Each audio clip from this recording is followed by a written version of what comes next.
Hey, it's Clay Burris. We're back again for episode 5 of BRGTV.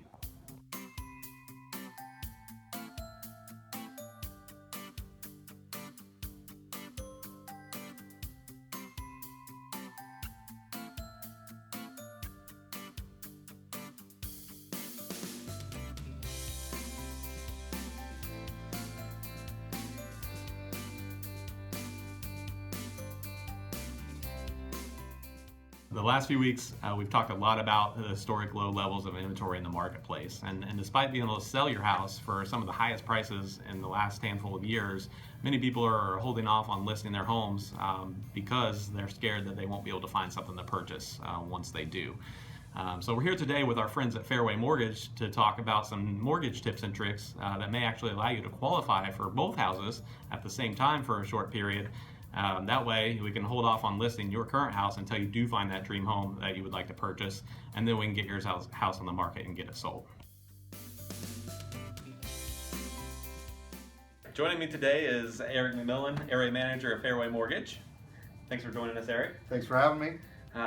Wanted to talk to you a little bit about how to qualify for two homes. I don't think a lot of people actually know that they may be able to qualify for two houses at the same time. So what does that look like from the mortgage end? Yeah, sure. Well, thanks Clay and Burris Realty Group for having me today.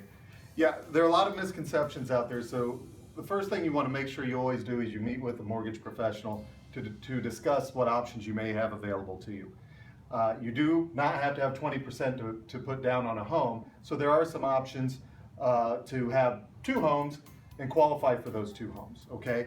So that's the first thing that we would do is we'd do an analysis and see, okay, if we qualify for two homes, what does that look like?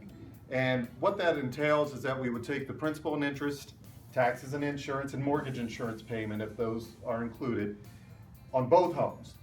And we would look at the debt to income ratio, which is the amount of debt you have outgoing in relation to the gross income that the household makes that is being used for the loan.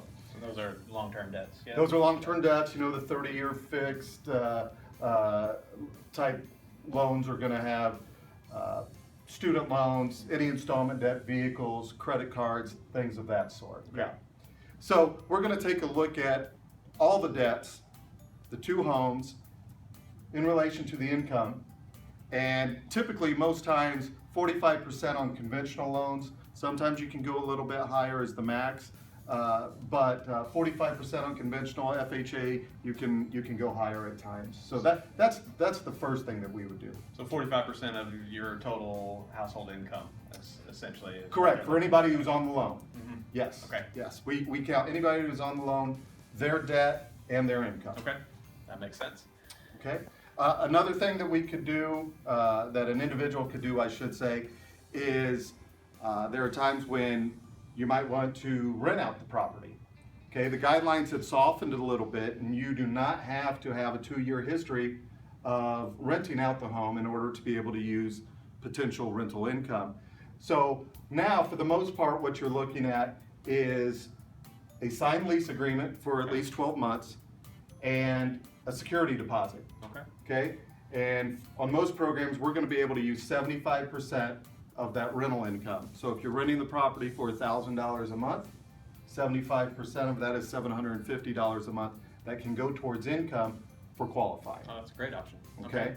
And then the other thing that you can do is there's always the ability to have a non-occupying co-borrower.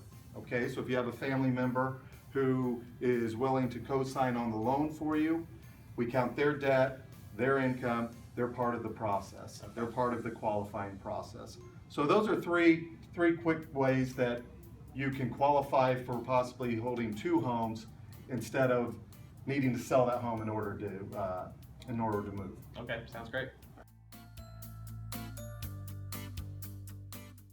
So some of you may be concerned about, well, if I don't sell my house, where am I going to come up with my down payment money?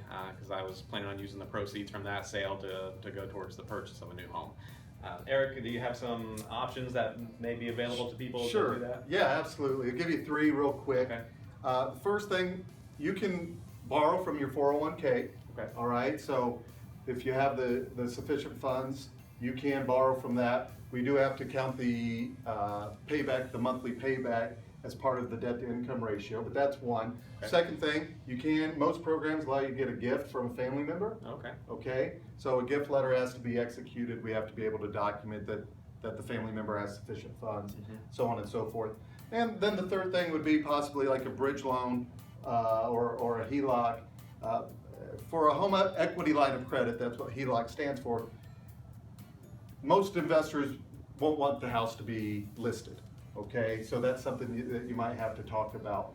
A bridge loan is a short-term loan that allows you to take the equity out of your current home and use that money towards the down payment on the new home. Okay. Okay, but another important thing to know is that if you do a conventional 5% down payment, for instance, and then you sell your home and you have X amount of dollars that you want to apply back to the new mortgage, you can send that money in, and most investors will do what's called a recasting of your loan.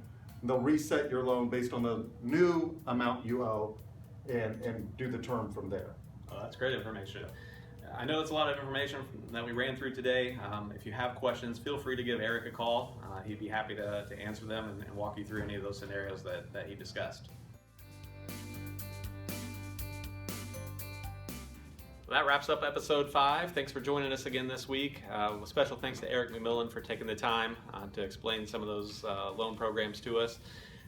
If you have any questions about what we talked about, feel free to give us a call. We'd be happy to answer them. 317-508-9823 is my number. Hope to see you again soon.